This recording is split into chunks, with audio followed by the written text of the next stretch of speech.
Hello,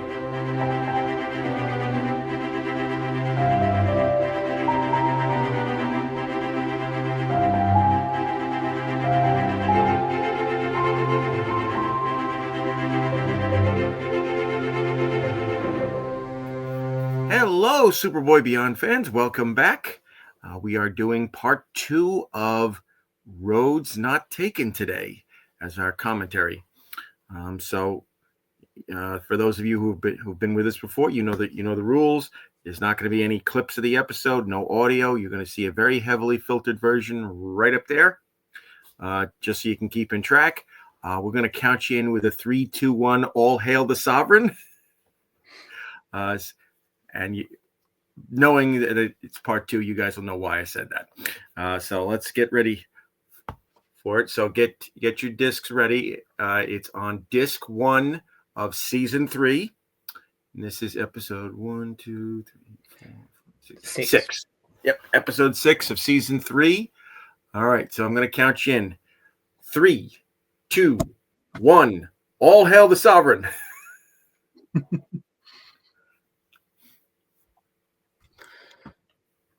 So yeah, I think it's most people's favorite part of Roads Not Taken. I think it's one of those stories that it was interesting because I think part 1 really sets up the whole idea of the road not taken, the single decision that splits off into a different timeline. Whereas this episode, it's more than a single decision. It's like, what if an entire life was lived differently? Yeah. And in Kal-El's case, it's not a good idea if anyone but the Kents raise him. Yeah. All this is really setting up is, what if the rocket went off course by just a few hundred feet? Yeah. He didn't even land in like Soviet Russia. Like he's literally just like a field over. Yep.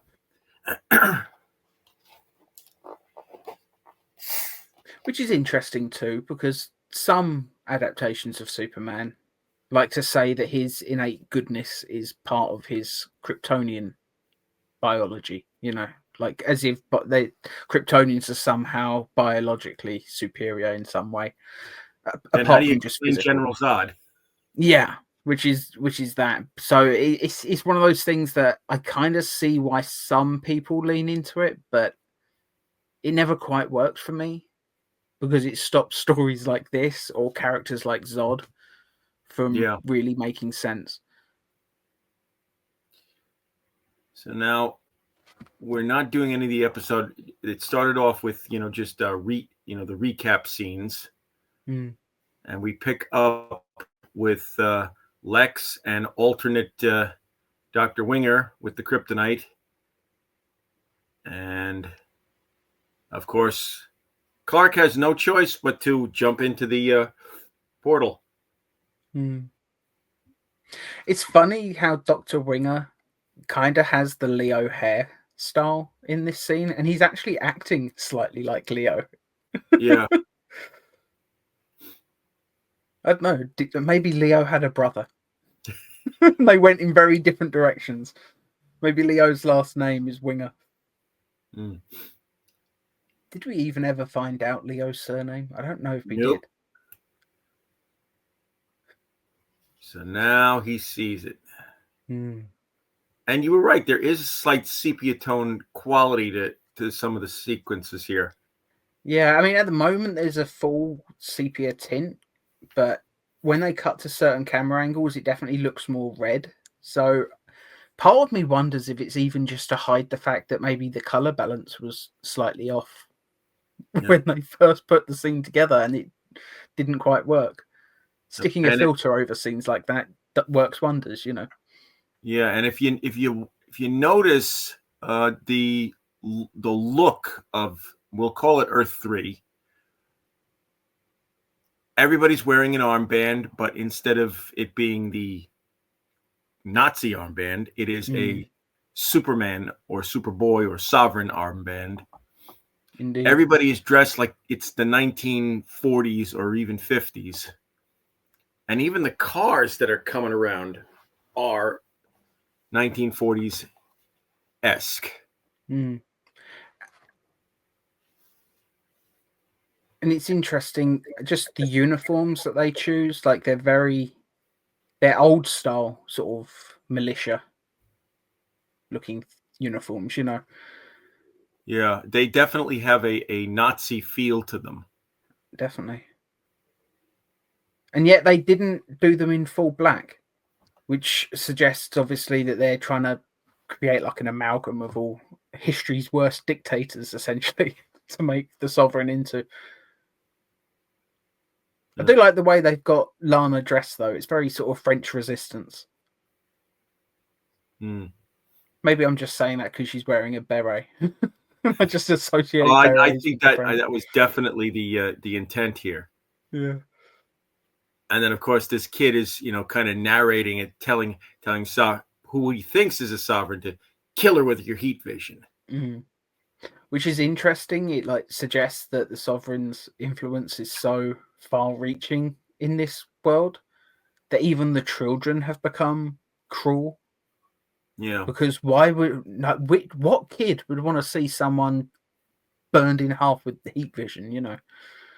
and it just shows that this world is completely and totally brainwashed. Yeah.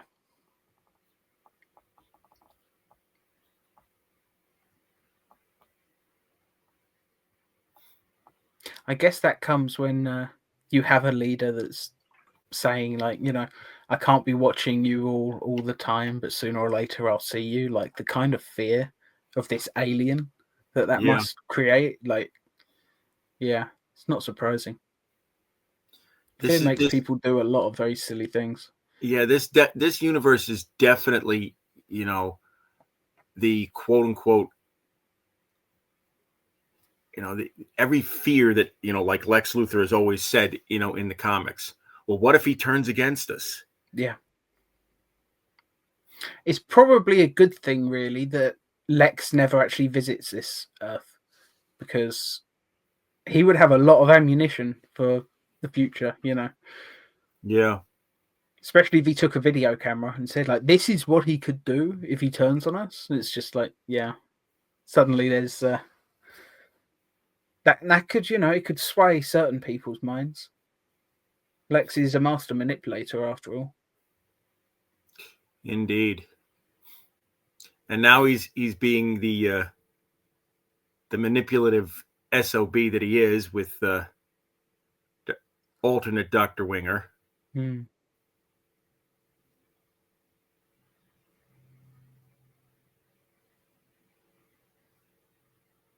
It does remind me a lot of his relationship with Leo. Like, yeah, it's not identical, but there's that. Maybe it's just the hair that's throwing me off. But Yeah. I have to imagine like this is how Lex got Leo to be such a. I guess the term is like whipping boy. But Yeah. yeah.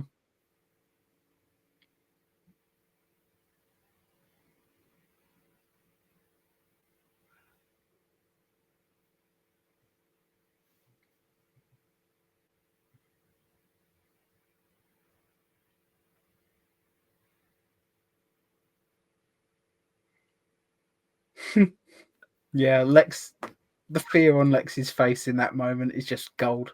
Yeah, you can basically tell he probably had to change his shorts afterwards. And in one of the Earths of the multiverse, he definitely did shit himself in that moment. Every decision.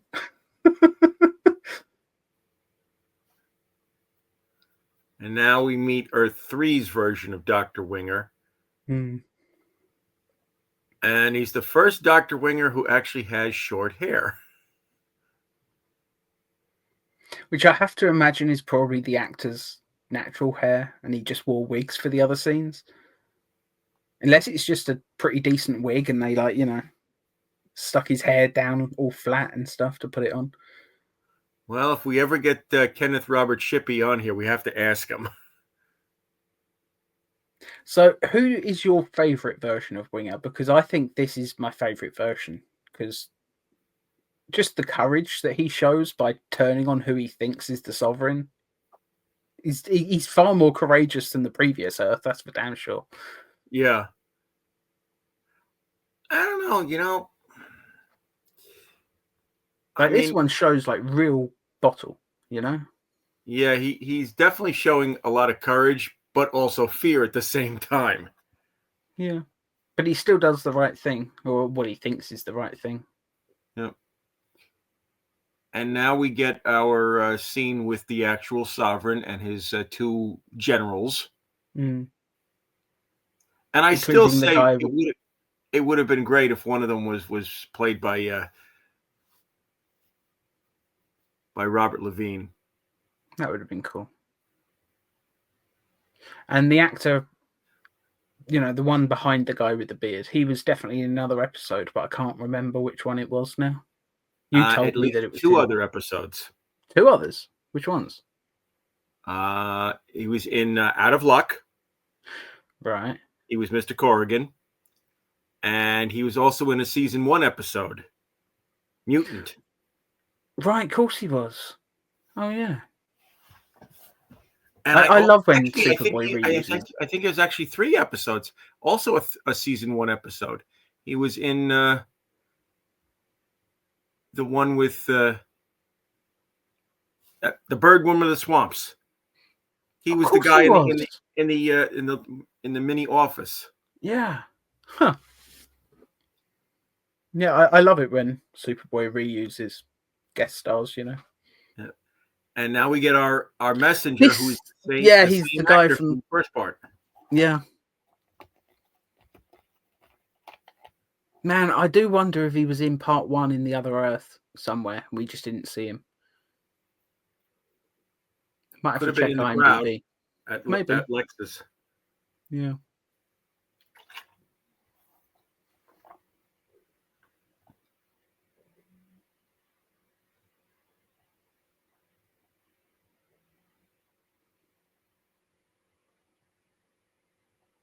And this is just so creepy, this scene. Yeah. The not seeing what he does makes it so much worse. And not even hearing it, because I mean, if you'd heard like the buzz of heat vision, you'd know. Yeah. Cuts off right before. But the other henchman of the Sovereign, he's got to have the best beard in the entire show, I've got to say. Yeah. And here's possibly the best, in terms of morality, the best Lex Luthor in the multiverse. Maybe the one in Road to Hell. I don't know. Yeah. But I mean, in Road to Hell, like he was basically turned good because Superman saw something in him as a kid and steered him on the right path. This Earth, his only right path is just the fact that he hates Kal-El, really. And that was enough. Just purely because they were on opposite sides, like, yeah, they hate each other nonetheless. It's almost like Lex, the only reason Lex turns good is because Superman is evil. Mm.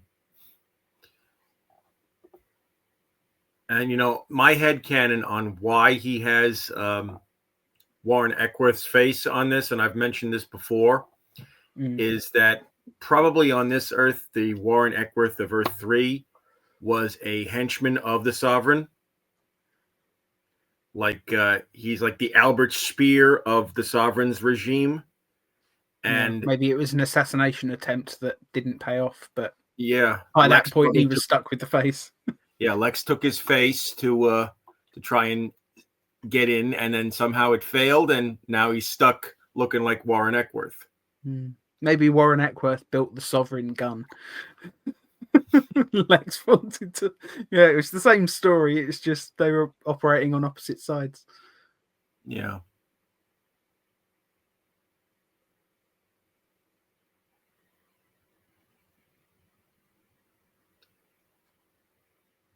And what I was going to point out this week, when we discussed it briefly last week, is what is one thing that you notice about all of the people on the Sovereign's Earth? They're all white.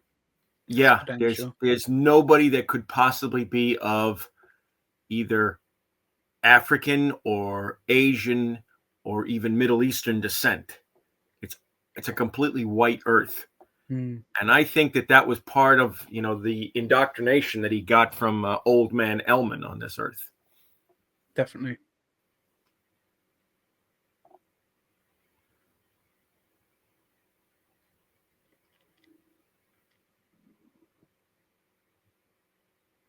I do love the set design and all of that. Like they've got a pretty cool. It's probably the same place that they've used a bunch of times before, and I've talked about the atmosphere of the set, but the fact that it's actually got beds and stuff in it, like they're actually living there because presumably they've got nowhere else to go. Yeah. Yeah, it's just really, really well done. It's got a smoky atmosphere. The lighting is stylish.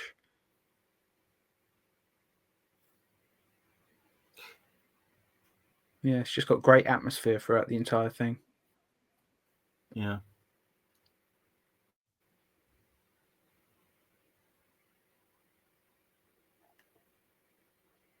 And I love how, in this scene of this Lex dying, he basically lies to Lex. Well, it technically doesn't lie because Lex asks if the other Lex is someone that would fight for what he believes in. And it's like, well, yeah, technically, yes.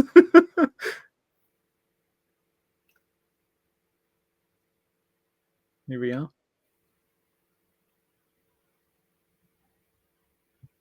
Yeah, it's not a lie.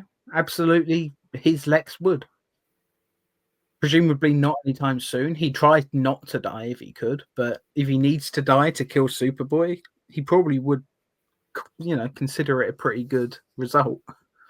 Yeah, as we've seen from the episode Mind Games. Oh, yeah. Yeah, he comes very close to killing Superboy anyway in that, even though he knew it would be a death sentence. Yep.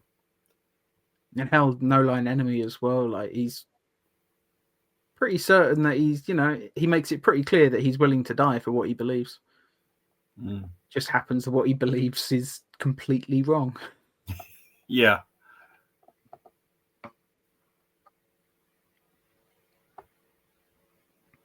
I love the way that the suit just lights up with color in the background there. Like everything else in the scene has this red filter over it, but the suit still looks basically the colors that it should. Mm.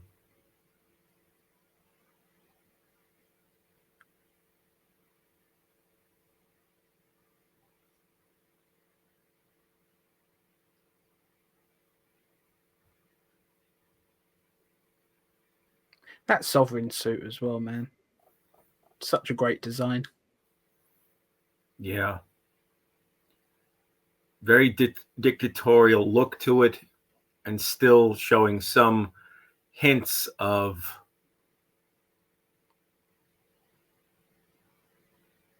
did you see that little screw up? I missed it. What happened? When the Sovereign hits the wall and his left arm flays out, you can see that he's not wearing his glove. And then the next moment, he's wearing his glove. I tell you what, though, just looking at this suit, I mean, even if you remade the show if you gave me the budget to remake this episode today with just like a Hollywood budget and all of that, 20 times the budget that this episode had, I don't think I would change a thing with that suit. I think I keep it exactly as it is.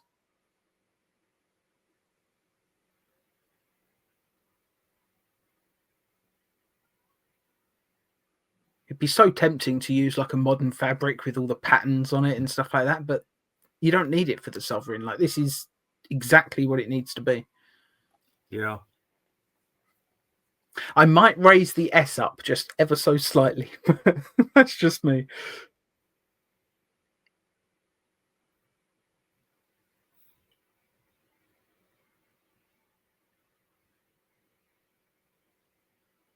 It is funny how this episode gives us a really badass death for Lana, or a version of Lana, but it also gave us a death of Lex Luthor that was genuinely touching.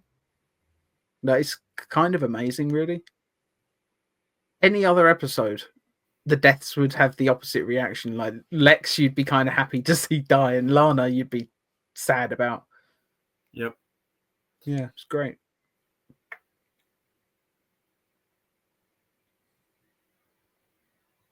It's funny, some shots of the portal I actually think still work quite well. Like the compositing around the Superboy on the right maybe looks a little bit rough, but it looks fine.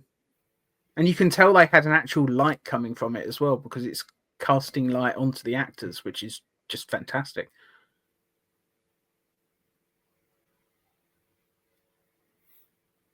Uh-oh.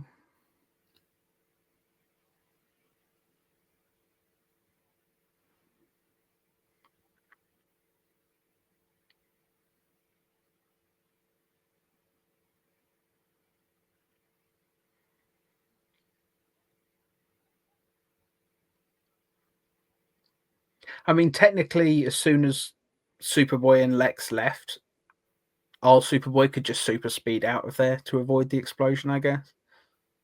But he would have to grab Dr. Winger too. Yeah, well, he can do that.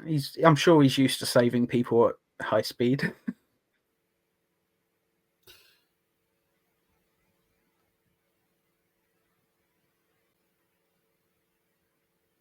And I do love. I know we've already gone past it now, but when Lex and Superboy are in the portal and they're flying through and Lex's wig flies off, I just think that's great.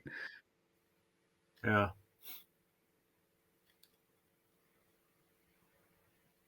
I still think he shouldn't have destroyed the portal, though. Yeah. Maybe this wing has got a remote as well, though.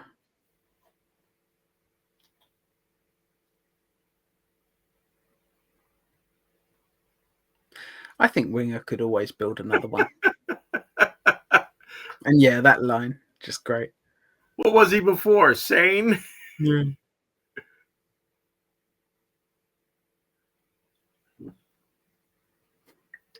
And there we have it. Roads Not Taken Part 2. Yeah, such a great 2-part episode. I mean, part 1 sets up, how morbid this is going to be. And part 2 really, it pulls out all the stops. It really does. I mean, we talked, I think, solidly through the entire thing.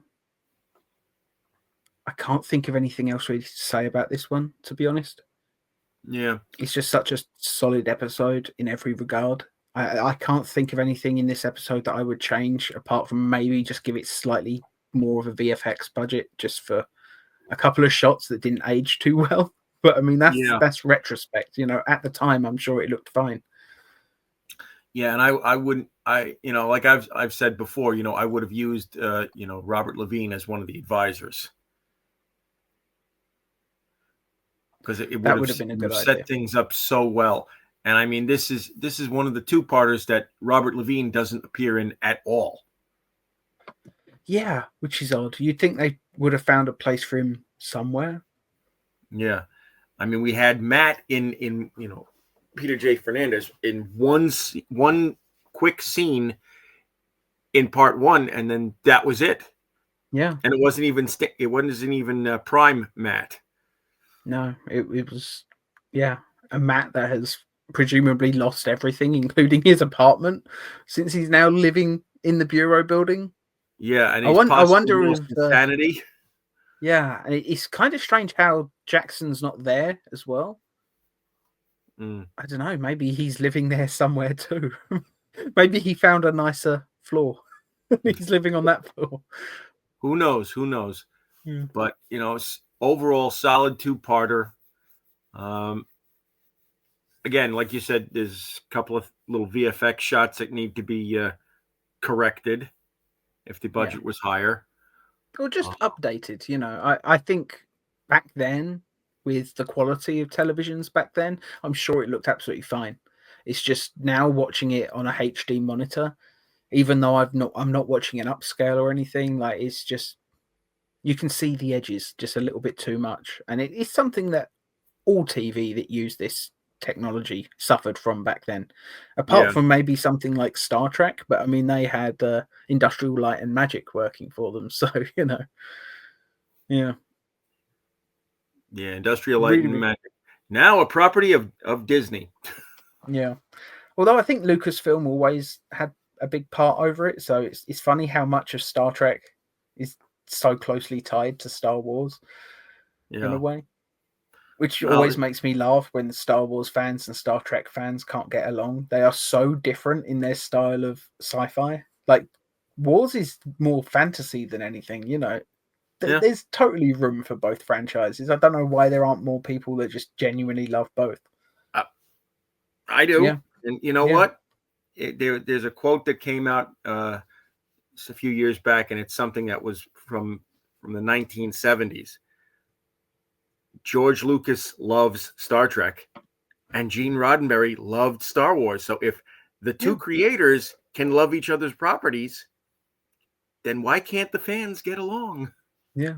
Plus, I mean, it was the reception of Star Wars that's the whole reason why we got the motion picture. You know, Yeah, because without if Star Wars, we wouldn't have got Trekking movies, and who knows, maybe the franchise would have ended after the original series, and that's 3 seasons and an animated series. Maybe that's all we ever would have got. well, they were trying to launch a second series, Oh yeah, what was it phase called? two. New Phase Two, yeah, and they had that new Vulcan guy who ended up playing a different character in motion picture. Who I don't think he even had a line though, which was really annoying. No, he He did. went, oh, he did. Oh, well, Yeah, that's good. he played Commander Branch at the Epsilon 9 station. Right, yeah, it's not quite the same as if he got his own show where he was the Spock character, the Spock stand-in. Yeah. I mean, he would have. Who knows? Who knows how things would have gone? It would have been cool to see. Part of me does wish that they would have managed to do both somehow, but Yeah, and the thing about phase two is if we'd gotten that, we never would have gotten Next Generation. yeah, yeah. It's funny though. There's tons of shows that I wish had gotten off the ground. Like there's Gene Roddenberry had an idea for a Star Trek spin-off at one point. I think he called it Hope Ship, and it was literally about like a ship that was just a hospital essentially, and they were Yeah. literally flying around the galaxy like solving like medical mysteries and stuff, like House in Space. And as soon as I heard that, I was like, why the fuck didn't they make that? They could make that now and I would watch it. Like, that sounds really, really fun. You know, Mm. maybe get Hugh Laurie to play the captain. I don't know. I think it would be a good show. I would totally watch Star Trek Hope Ship, you know. Really getting off topic now, but I mean, parallel Earths and stuff. I guess Star Trek was going to come up at some point. But Mm. yeah, I think this episode, going back to Superboy, this episode is probably my favorite of the show. I think this is easily a 9.5, maybe even 9.6. I don't think anything is ever a 10, but I think, yeah, I would this say is as close as we'll come. definitely a 9.6 on this. You got solid performances from all the involved. Even Peter J. Fernandez for that just brief scene on Earth 2 where he's crazy and homeless. He puts in a solid performance. Definitely. The interaction between the two Superboys, at the bureau. Again, solid performance right there because you see what Gerard is putting out as the darker Superboy. I think it's an act, because of Ma and Pa. They raised him to do the right thing, and then he messes up, and now he has to basically put out this idea that nobody believes in that hero stuff anymore. Yeah. So he's kind of ashamed. Yeah, he's ashamed of what he's done, whether it was the right thing to do or not. And that's why he doesn't wear the suit anymore. Clark points it out to him in that episode. You don't wear the suit anymore because you're ashamed of what you've done, basically. Yeah. He doesn't use those exact words, but it's clear what he's saying. And yeah, it's funny. I mean, I know I mentioned this in part one, but part one of this two-parter is very much about a Superboy who has lost hope and is maybe too afraid to try and get it back. Yeah. Whereas part two is definitely a Superboy who never had hope in the first place. Like he was raised without hope, Yeah. It's just a really And strange my thing. headcanon on why the events on Earth 2 occurred the way they did is just it's a simple little thing that they could have mentioned in dialogue, but they didn't. I think the reason why he lost the hope and why what happened with Luthor happened is maybe because a few months before that, maybe Ma and Pa were killed in a car accident. Who knows? I mean, it, the suggestion is that Ma and Pa are no longer part of his life in this timeline, so it could well be that, who knows, maybe they'd already passed on by this point. Yeah. Who knows? You know, It's an interesting way to think about it. it's because if you think about it, whenever something goes wrong in Superman's life, in the comics, in the movies, it's usually because Ma and Pa are not there. I mean, look at the Lois and Clark episode with Tempest and the alternate Superman, where there is no Superman on that Earth. Hmm. And why is there no Superman? Because Ma and Pa died when he was young. Yeah, they didn't have time to teach him all of the values, presumably, because he's still a good guy, but maybe Ma and Pa hadn't had time to impart quite as much of their wisdom by that point. They went too soon. Because Yeah, let's face it, there's only so much you can teach a kid. Like, you kind of need to wait for them to like age a bit before you can teach them the more complicated things. And it's just, yeah, maybe he got the basics, but not enough, yeah. And And yeah, it took Lois coming to that Earth to get Superman to make his first appearances. yeah. And he did a good job in the end. I guess it's one of those things where, Ma and Pa got him started, but I mean, Lois Lane's influence in a lot of Superman media really helped shape who he ends up being. Yep. So And it's I mean yeah, the two variations on Kal-El here. One, my head canon is that they had just passed away shortly before the incident with Lex, and mm, his grief manifested itself as rage, rage. and he killed Lex. Yeah, Because what's one of the stages of grief? Anger. And yeah, no Ma and Pa, so he didn't have them to rely on to go back to say, what do I do? You know, and then the Sovereign, he didn't have Ma and Pa. He had a crippled, and I know that term is not good, but that's the word they used that's the in the word that show. was used at the time. Yeah, Yeah. But he had this morally bankrupt father figure raising him, who raised him to believe might makes right. And you yeah, should intimidate everybody because you have the ability to do so. absolutely. And even going back to the bus full of kids, I mean, I know obviously the Earth One, like the Prime Superboy in this, he does say that obviously the incident happened with him too, and he was so close to making the same mistake, but he fought it.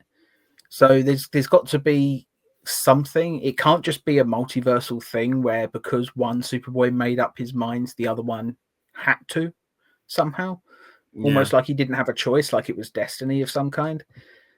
And it's just a really interesting thing. It's like, what was the thing that made our Superboy able to fight that impulse and the other one not?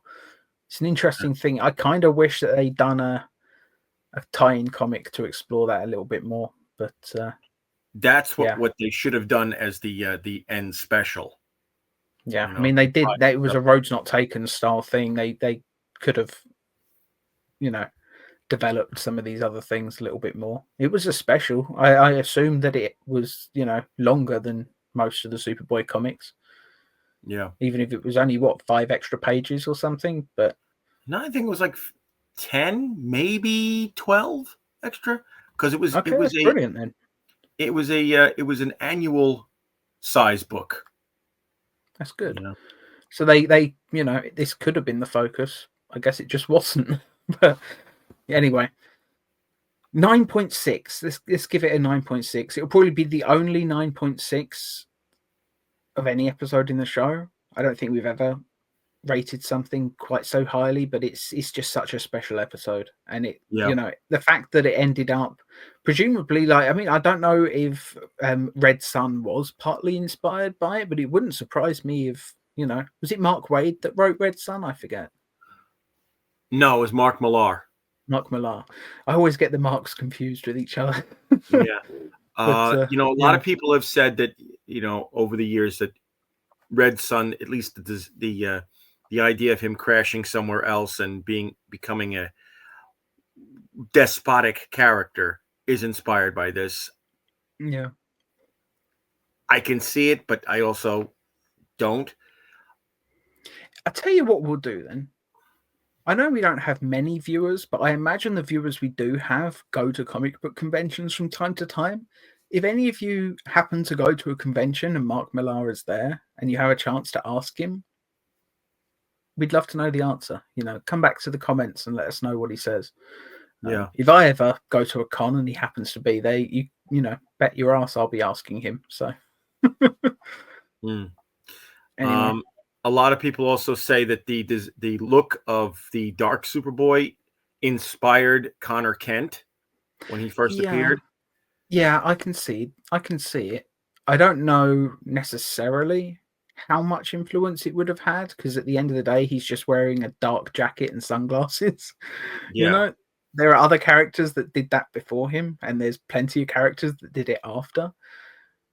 But I mean, it wouldn't surprise me. It wouldn't surprise me in the slightest, especially since, that whole introduction of that version of Superboy happened. Unless I'm wrong, Mike Carlin was in charge of all of the Superman comics at that time. And since he wrote so many episodes of this show, he would definitely have known about it. Like, he would have it in his memory. So who knows? Maybe it was. Yeah, maybe Mr. Carlin will remember if he is still one of our viewers. Yeah, fingers crossed. So, Mr. Carlin, if you are watching, please, if you could just answer the mentioned question. And it is funny as well. I was just thinking, because obviously what I said a minute ago about how developing some of this stuff would have been a good plot for one of the tie-in comics. I mean, it's funny how this two-parter is the only story by credit that John Francis Moore has in Superboy. And yet, when it came time to do basically a sequel to it in the comics, even though he'd written the majority of them, he didn't write that one. Yeah. It's just kind of baffling to me. Why wouldn't you get John Francis Moore to write that special? I don't get it. His credit on this is, it was story by Stan Berkowitz and script written by John Francis Moore and Stan Berkowitz. And then Stan comes back for Road to Hell. Yeah. Who wrote the tie-in, like the comic special? It was Stan Berkowitz. Okay, fair enough. He was there during the entire thing. I had obviously blanked on that. I don't know. I think John Francis Moore probably had the better ideas then. Just the fact that, they write ones together and they're good, and then Berkowitz writes one without him, and suddenly it's maybe the worst issue of the comic. Yeah. I don't know. But I'm just speculating, obviously. I have a feeling that the reason why the special is, we'll say, just wonky, because I never want to say anything's bad. Yeah. I would think that it's because of, editorial influence from the publishers saying, maybe this has to end. We need to have it go out. End it. Yeah. And it makes sense that that's the story you would tell as the last one, because Road's Not Taken was so popular, as it was the most popular episode of the show. The fact that it still is now, like, you would have to assume that back then it was the same. Yeah. So, yeah. Anyway, 9.6. Damn good score. damn good episode. We'll leave it there, and next week we'll do Road to Hell Part 1. So we'll see you then. Goodbye.